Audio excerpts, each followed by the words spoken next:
My dearest brothers and sisters. This is Hakann speaking. I greet you in peace and love. To start out, I would like to invite you to consider how absurdly discriminatory many modern statements about men would be, if you swapped out the word men for the word Jew. For example, it's normal to say that men are bad in a certain way, or that men rig society to unfairly benefit men, old boys network, or to talk about man up, or to say real man, or to say he's one of the good men, or to say he has small dick energy or he is compensating for something. It's also normal to celebrate a women's only initiative. Now imagine a person saying that Jews are bad in a certain way, or that Jews rig society to unfairly benefit Jews, old Jews network, or to talk about Jew up, or to say real Jew, or to say he's one of the good Jews, or to say he has circumcised dick energy. Or imagine a white people only initiative or a no Jews allowed initiative. Women would likely speak up against those anti-Jew statements, or against similar anti-black or anti-female statements. But then why isn't she speaking up against anti-male statements? Because men are the privileged ones?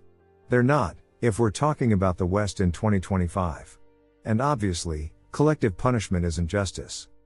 The theory that men rig society to benefit men also clearly isn't true, because there are female-only scholarships while already more women attend university. Also, far more money is spent on breast cancer research than on prostate cancer research. This wouldn't be the case if men were actually rigging society to benefit men. Furthermore, Wales gives 77 times as much money to women's groups than men's groups. See source 1 in the description box under the video. Let's imagine that you lived in a world where 4 out of 5 people who killed themselves were women, yet 77 times as much money was given to men's groups. That would be completely outrageous, and people would insist that that be changed immediately. Women would shout this unfairness from the rooftops, justifiably so, and they would expect men to speak out on their behalf, or even literally march in the streets in protest to help them out. They wouldn't accept "can't help, because I'm busy" type of arguments from men. And indeed, many men would speak up, even without women asking them to. Well, the world you actually live in is one where 4 out of 5 people who kill themselves are men, yet 77 times as much money is given to women's groups, in Wales, but it's similar elsewhere. And this situation should be seen as equally outrageous.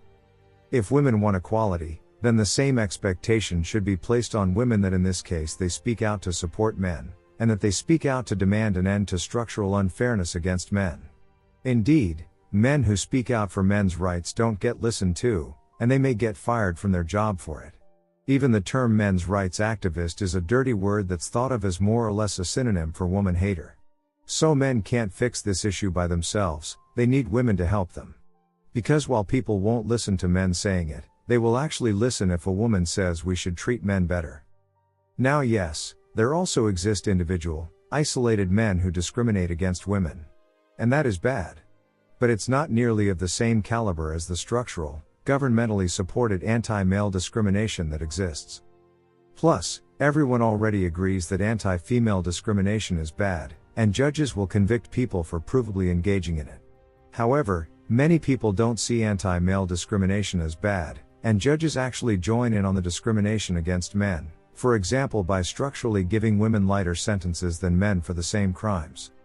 A counter-argument might be I'm a woman and I'm not speaking up against anti-male or anti-female discrimination, so I'm being even-handed.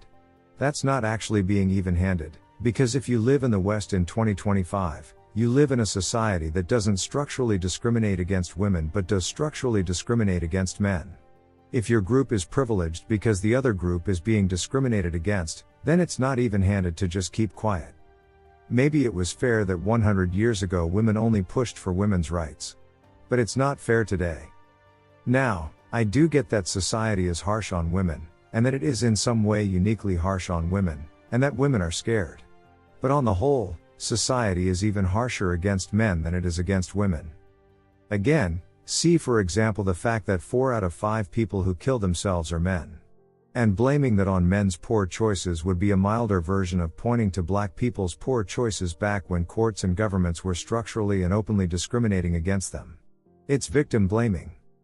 And yes, governments giving 77 times as much money to female groups, and courts giving harsher sentences for the same crimes to men, is open and structural discrimination by governments and courts against men. See as well, the UK, government no longer places girls in young offender institutions, but of course boys are still placed there. See source 2 in the description box under the video. Also see this study, which finds that mental health professionals are more willing to treat and refer suicidal female patients than suicidal male patients. See source 3.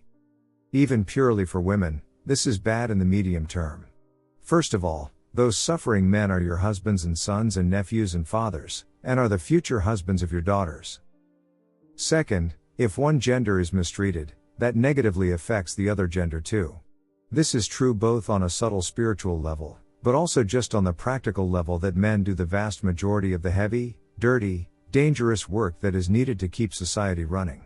I don't foresee women being eager to start doing half of the sewer-related and garbage collection work.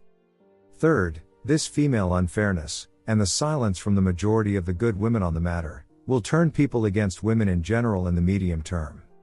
One example of that is that more and more men have stopped looking for a girlfriend. Which is understandable to a degree. If women lived in a society that structurally discriminated against them, would they date a man who was unwilling to speak out against that? And if most men were like that, wouldn't that make a woman just not want to date? Now, men are less likely to publicly make those kinds of arguments and quite possibly get fired for them, than they are to just stay at home and play video games. But yes, women's conduct is lessening some men's desire to date. And it's causing some men to only look for hookups and not committed relationships. Women on Earth sometimes go on a sex strike if they're displeased. Well, some men are on an informal marriage strike. It's not uncommon for men to tell each other things like, half of all marriages end in divorce, and the vast majority of divorces are initiated by women, and usually the man isn't doing something horrible such as cheating or abusing her.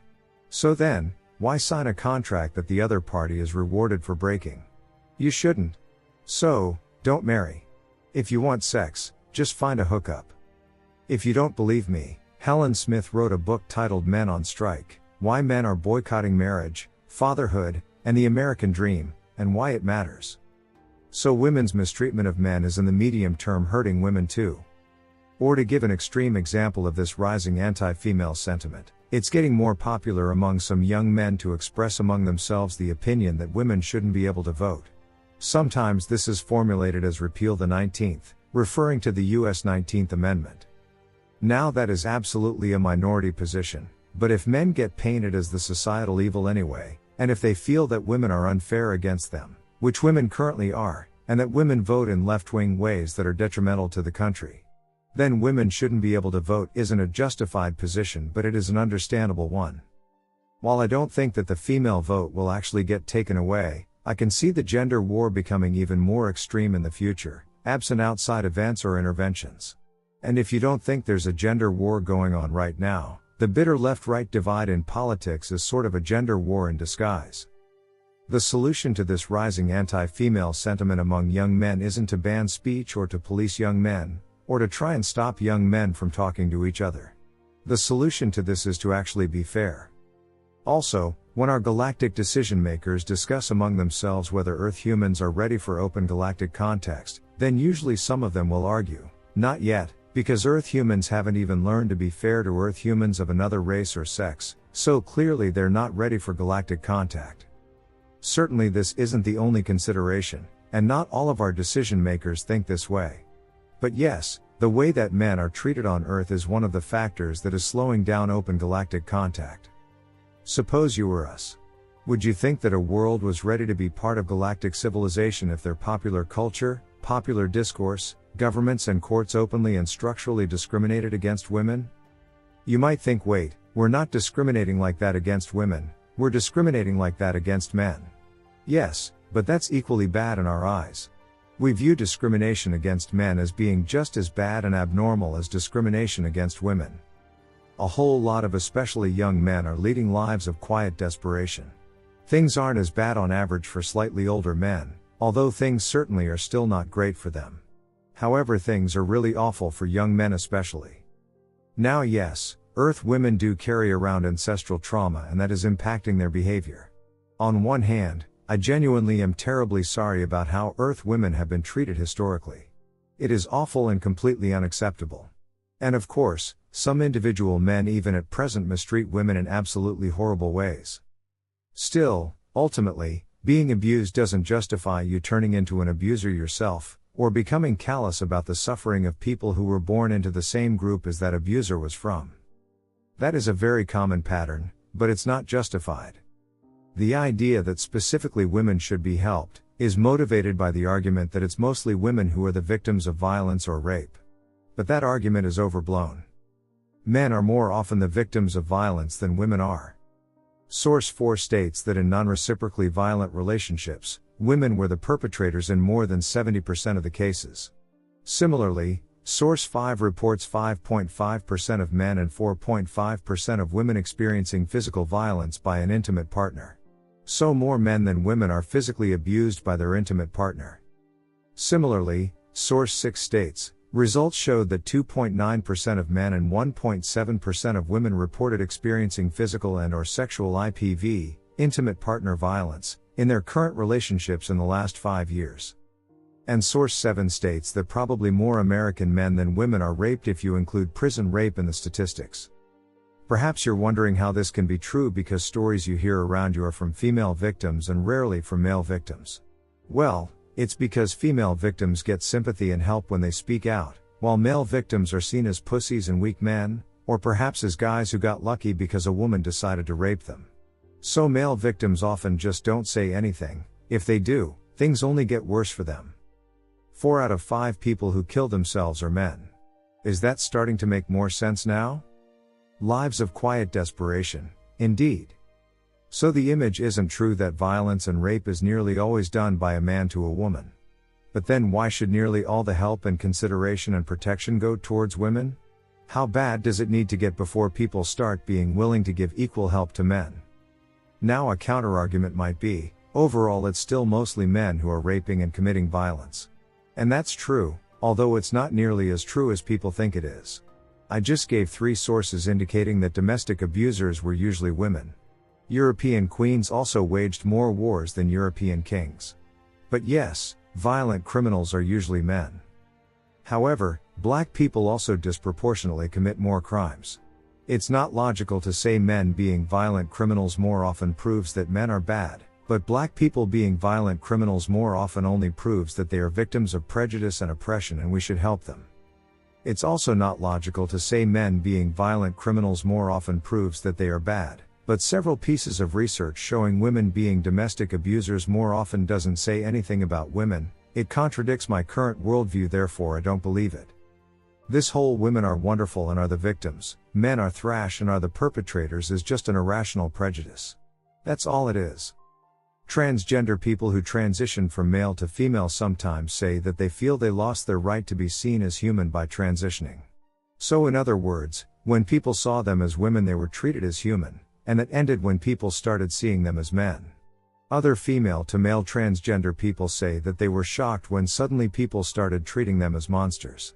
Female journalist Nora Vincent did an experiment for 18 months where she convincingly disguised herself to look like a man.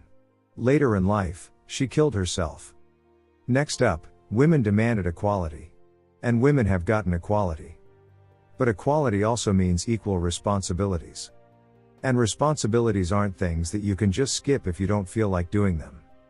Many women's implicit position is that they want the benefits of traditional gender roles, getting a special amount of consideration and help and governmental support and women-only celebrations and initiatives, being able to tell men you go fix it and you go fix your own problems, letting men do the really dirty and dangerous work, being advantaged in divorce and criminal court, being protected, and putting the burden on men to be stoic breadwinners. Men who are overly emotional, or who aren't breadwinners, often aren't respected by women.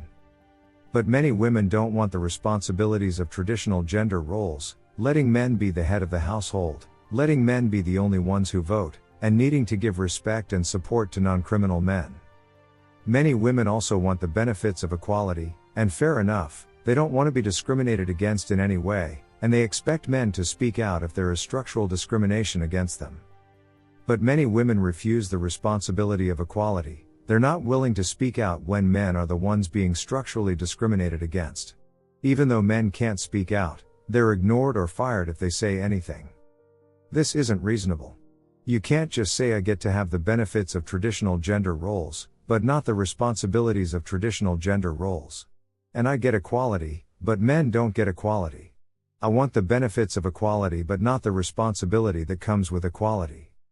Now, the good news here is that even if a woman doesn't organize protests or starts a podcast or engages in political lobbying, but instead she just takes a little bit of time to privately speak out amongst her friends and family, even that can have a profound effect.